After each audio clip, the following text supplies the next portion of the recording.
Hello दोस्तों, एक बार फिर कॉमिक बुक्स की तरफ से मनोज प्रेजेंट में आज की स्टोरी है पागल ज्योतिषी।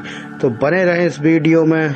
यह कहानी बहुत पुरानी है, इतनी पुरानी कि उस जमाने में घर मकानों में खिड़की दरवाजे नहीं हुआ करते थे।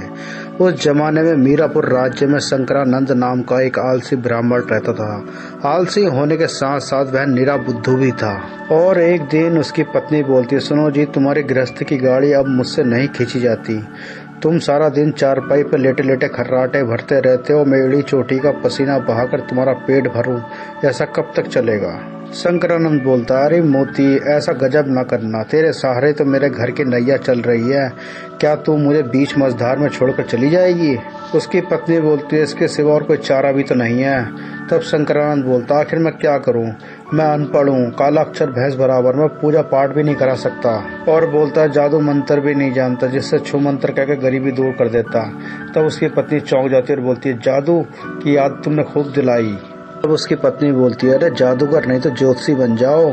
उसकी पत्नी बोलती है, ज्योतिषी बनने में क्या, बस चंदन का टीका लगाना, तिलक लगाना और पोथा पोथी रखने और बस निकलो घर से बस। शंकरानंद बोलता, तूने तो ऐसा कह दिया मोती जैसे कोई ज्योतिषी ना हो, खेल हो।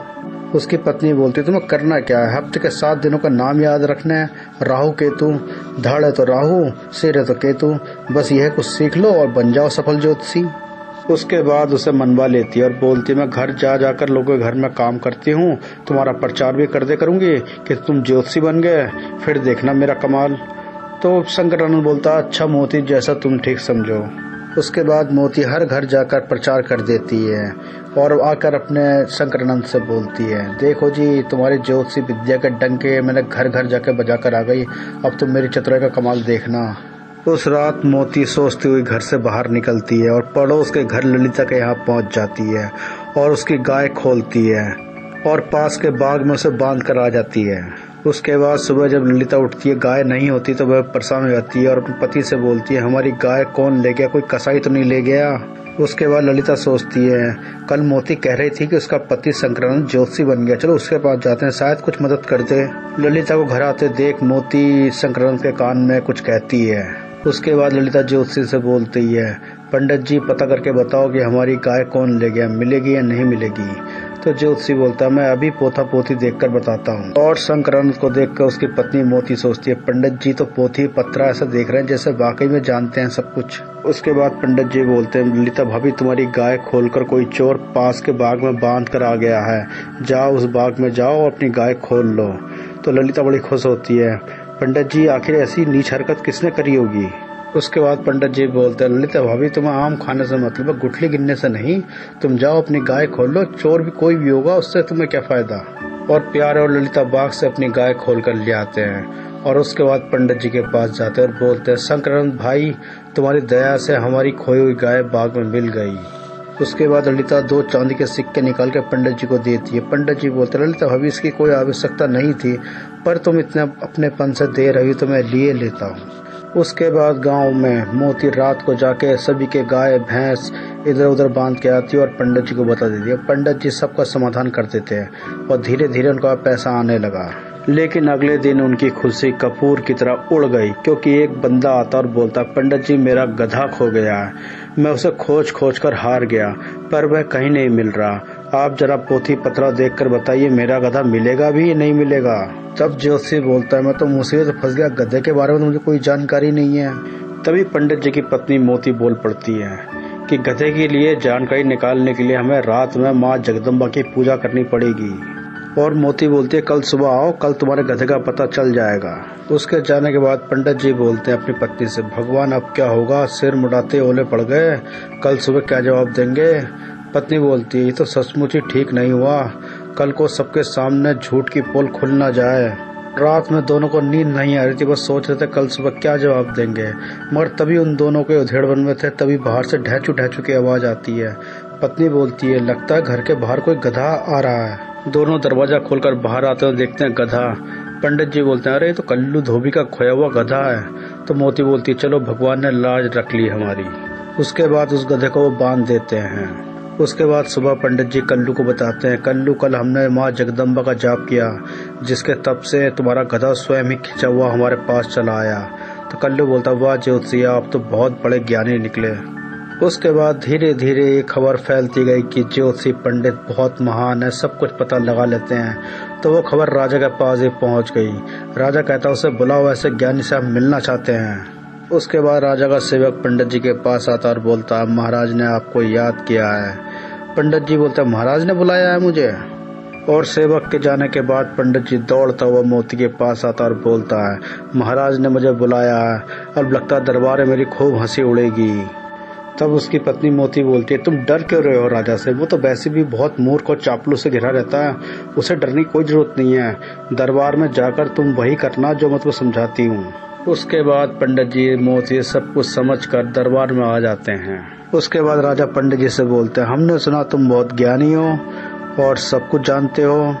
तो पंडित जी कहते हैं, जी महाराज। उसके बाद राजा बोलता है, हमारे दरबार में पंडित जी हर समय अंधेरा छाया रहता है। हमने इस विषय में अपने मंत्रियों सलाहकारों से सलाह ली। किसी ने कहा सब बाहर से मुठिया में धूप बंद करके दरबार में अंदर लाया करें, दरबार में मुठिया खोल दिया करें, इससे दरबार में चारों ओर धूप बिखर जाएगी। मगर लोगों ने सारा उपाय करके देखा, मगर कोई फायदा नहीं हुआ। दरबार में वैसे ही वैसा अंधेरा छाया रहता है। तब एक मंत्री ने दी कि छत निकलवा दी जाए।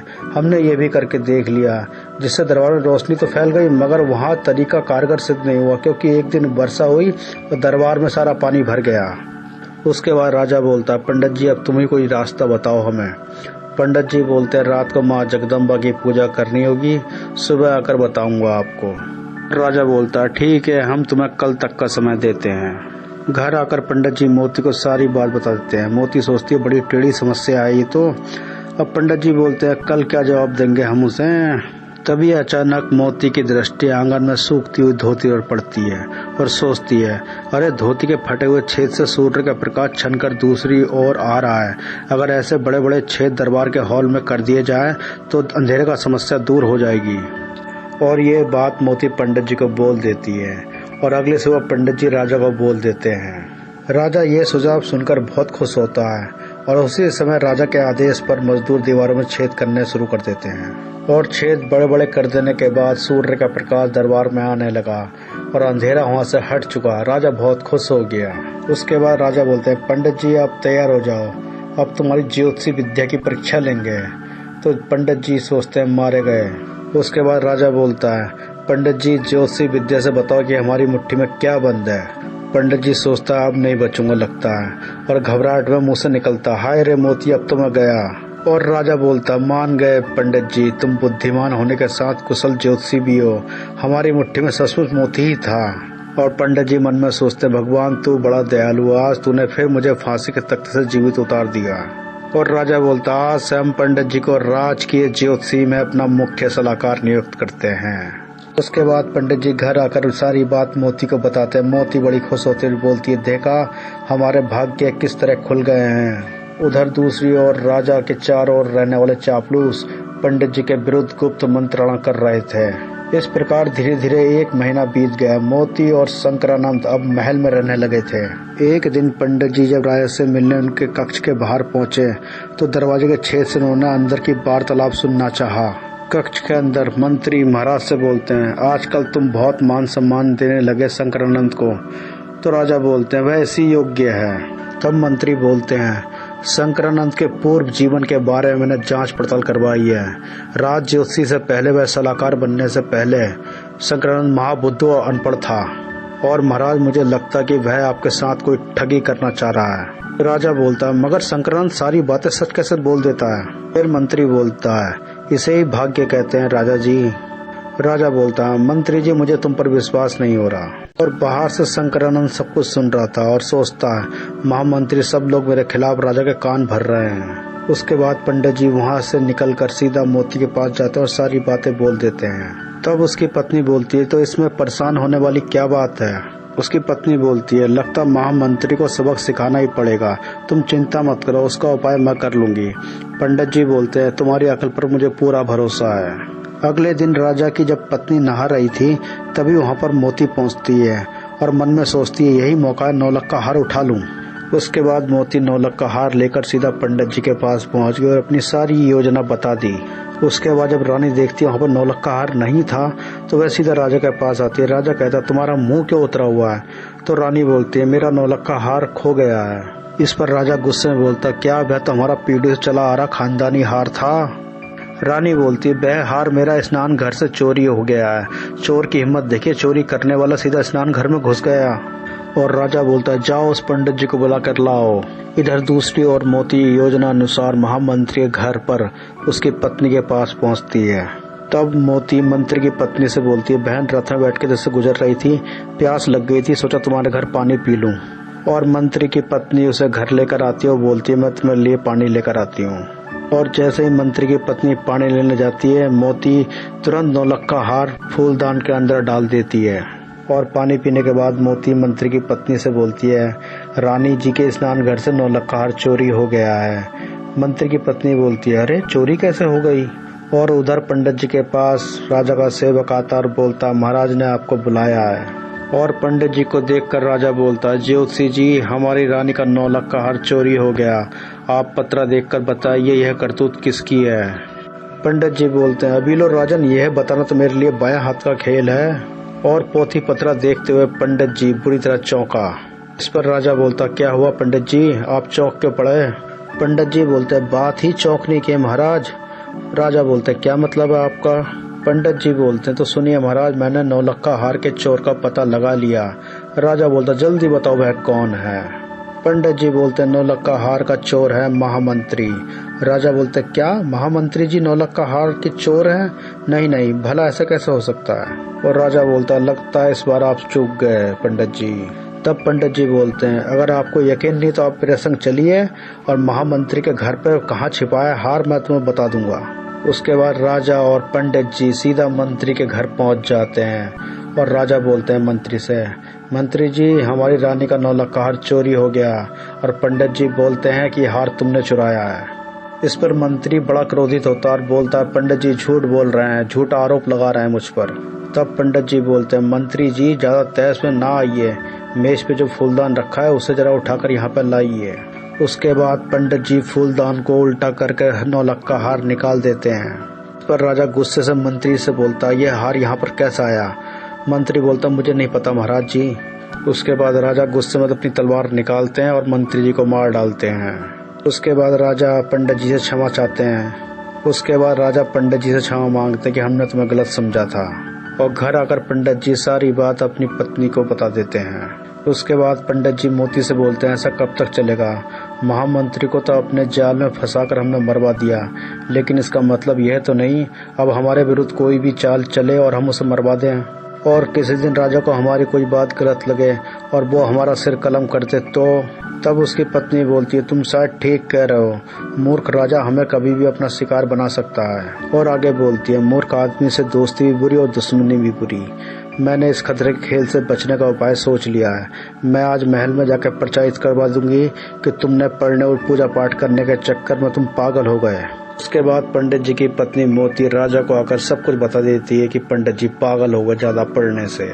उसके बाद राजा अफसोस कर कर बोलता है तुम्हें कहीं जाने की जरूरत नहीं, तुम राजमहल में ही रहोगे और सारी सुविधाएं वैसी मिलती रहेंगी जैसे मिलती रही हैं। और उसी दिन पंडित जी फटे कपड़े पहन के बाल बिखरे राजा के कक्ष में पहुंच जाता है। राजा सोचता अरे पागल ये मेरे कक्ष में कैसे घुस गया। और पंडित जी हंसते हुए राजा की ओर बढ़ता है। राजा सोचता अरे ये तो मेरी तरफ बढ़ रहा है, मैं क्या करूं? और पंडित जी मन में सोच रहा होता अपना पागलपन सिद्ध करने के लिए मुझे और उल्टी सीधी हरकतें करनी पड़ेंगी। और यही सोचकर पंडित जी राजा के पास जाते हैं और उन्हें कपड़े पकड़कर सीधा बिस्तर से नीचे फेंक देते हैं। तब राजा बोलता है पंडित जी मैं तुझे जिंदा नहीं छोड़ूंगा। और उसी समय बिस्तर पर एक सांप होता है और यह देखकर राजा पंडित जी से बोलता है इसलिए तुमने मुझे बिस्तर से खींचा था कि वहाँ सांप था। उसके बाद राजा बोलता है तुम पागल होने के बाद भी तुमने मेरी जान बचाई, इसलिए तुम हमेशा मेरे राजमहल में रहोगे। उसके बाद पंडित जी सोचते हैं लगता है राज ज्योतिषी का ठप्पा अब जीवन भर मेरा पीछा नहीं छोड़ेगा। और सोचता हुआ पंडित जी मुंह लटकाए कक्ष से बाहर निकल जाते हैं। तो इसी के साथ आज की स्टोरी खत्म होती है। प्लीज चैनल को लाइक और सब्सक्राइब जरूर करें ताकि आगे की वीडियो आपके पास पहुंचती रहे। तब तक के लिए गुड बाय।